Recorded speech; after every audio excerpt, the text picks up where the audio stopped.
Hello friends, बरायबाय Bodo Job Info YouTube चेनेलाव दा बे समाव गोदान अफिशियेल नोटिस बेनो जाबाय दिल्ली पुलिस कनस्टेबल पोस्टआ फैबाय। दा गोबां नेदोंमोन नोंथांमोना फाइनाली फैबाय बेनि थाखायनो नोंथांमोना दायो अनलाइन एप्लाइ खालामनो हासिगोन सोलिगासिनो दङ। बेखायनो अफिशियेल नोटिस नायनोबा नोंथांमोना बेयाव क्लिक खालामनांगोन। ओके, बेनो जाबाय दिल्ली पुलिस कनस्टेबलाव जों नायनोसै अफिशियेल नोटिस आरो बिनि अनलाइना जागायबाय आरो बिनि लास्ट डेट होनोबा नोंथांमोना मोनदों बेनो जाबाय 21 अक्ट'बर आरो बिनि एग्जामा अनलाइन जागोन। बेनो जाबाय गुवाहाटीआव जागोन, डिसेम्बराव जागोन। नोंथांमोना डिसेम्बर एबा जानुवारियाव एग्जाम अनलाइन कन्डाक्ट खालामगोन। हौवाफोर हिनजावफोर गासैबो नोंथांमोना एप्लाइ खालामनो हागोन, नाथाय पस्टआ खम आरो बे पस्टआ फाइनाल नङा, उनाव लासैनो बारायो मानोना बेखौ एसएससिआ कन्डाक्ट खालामगोन एग्जाम।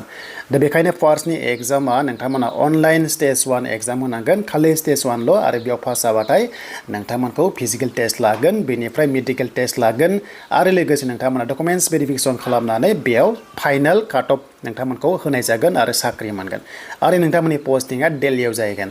दा पस्टआ नायबानो बेखिनि पस्टआ दङ 7565 पस्टआ दङ। बेनि गेजेराव एसटि लाइना बिथिं दङ। ओके, एसटिआ अल इन्डिया बेनो जाबाय 641, नाथाय मोजां बाथ्रा नैबे आनरिजार्भआव मोननाय चान्सआ थायो। सेलेरिया जोबोर मोजां मोनगोन, टेनसन गैया। सेन्ट्रेल लेभेलनि एसएससिआव कनस्टेबलाव जेरै मोनो थिग बेबादि सेम नोंथांमोना मोननो थांगासिनो दङ।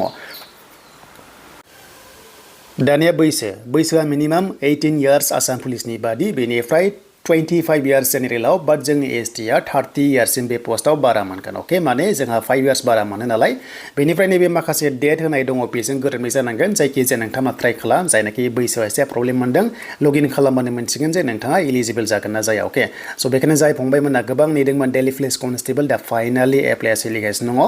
दानिया बिनि फरायनाया बेसेबां नांगोन जों बेखौ दायो नायनोसै आरो लोगोसे जोङो फरायनाय होनोबा थ' बिनि फरायनाया 10+2 एबा एचएस पास खालामनांगोन। अके, माने जोङो हायार सेकेन्डारि पास खालामथारनांगोन, होमबासो बे पस्टआव नोंथांमोना खालामनो हायो। आरो जायफ्रानोखि 12 पास नङानो अब्ला बिथांमोननि थाखाय मोनसे चान्स होदों, जायनोखि सन बा डटार्स बेनो जाबाय नोंथांमोननि दिल्ली पुलिसाव मावखानाय, हमना ला एमटिएस मावखानाय, अब्ला बिथांमोना माने गोबां चान्स दं आरो बिथांमोना 11 पासबाबो जागोन। बे फरायनाय होनोबा दा फरायनाया जाहैबाय नोंथांमोना 12 पास खालामनानै एलएमबि लाइसेन्सआ नांथारगोन। अके, स' नोंथांमोना मटर साइकेलनि एबा नोंथांमोना कार एनि वान एलएमबि लाइसेन्सआव बिदों आरो दा बेखौहाय फिजिकेल टेस्टआव नायनाय जायो। बेनिफ्राय लार्नारा जानाय नङा, जास्ट नोंथांमोना माने एलएमबि बेहाय एक्सुवेलि ब्रेकेटआव मटर साइकेलबो लिरदों आरो लोगोसे कार लिरदों आरो अभार होनाय। डेट मिन्स माने मटर साइकेलाबो जानांगौ, बाट एलएमबिआ बांसिन बावहाय माने चान्सआ दङ। अके, दा लार्नार जानाय नङा, जास्ट नोंथांमोना स्मार्ट कार्ड नांथारगोन, होमबासो फिजिकेल टेस्टखौ होनो मोनो दिल्ली पुलिसाव।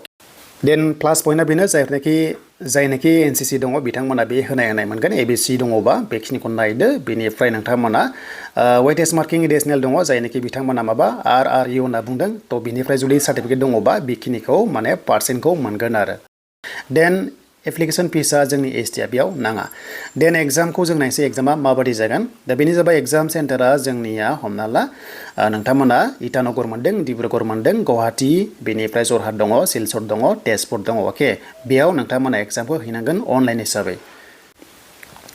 दानिया एग्जामा 100 कुइसन, बेनिफ्राय मोनसेयाबानो 1 मोनगोन। अके, जेरै नोंथांमोना जिके बेनिफ्राय कारेन्ट एफेयार्सआवनो 50 कुइसन 50 नाम्बार दङ। देन रिजनिंआव दङ 25, बेनिफ्राय निउमेरिकेलाव दङ 15 एन्ड कम्पिउटार रिलेटेड दङ 10। 90 मिनिट्स टाइम मोनदों, 0.25 नेगेटिभ मार्किं दङ नोंथांमोना। अके, दा बेनिफ्राय फिजिकेल टेस्ट, थ' फिजिकेल टेस्टआ जायनाखि 30 इयार्सनि आन्दाराव 6 मिनिटआव 1600 मिटार्सखौ खारनांगोन हौवाफोरा, आरो लं जाम्पआ 14 फिट मिनिमाम। देन बेवहाय एक्सेलेन्ट खोथा गैया, जास्ट माने क्वालिफाइड जानांगौ। देन बेनिफ्राय हाइ जाम्प दङ 3.9 दङ। अके, देन बैसो बाराया बारा दङ, बेखिनिखौ नायदो। जायनाखि एक्स सार्भिसमेन बिथांमोना मोजां चान्स दङ।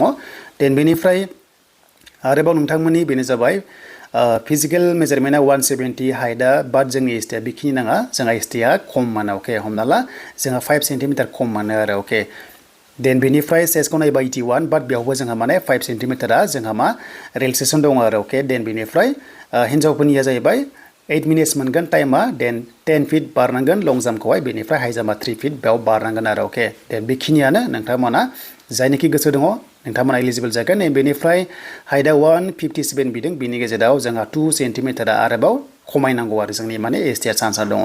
दा बेनो दिल्ली पुलिस कनस्टेबल जायफ्रानोखि इन्टारेस्टेड दङ नोंथांमोना एप्लाइखौ खालामदो।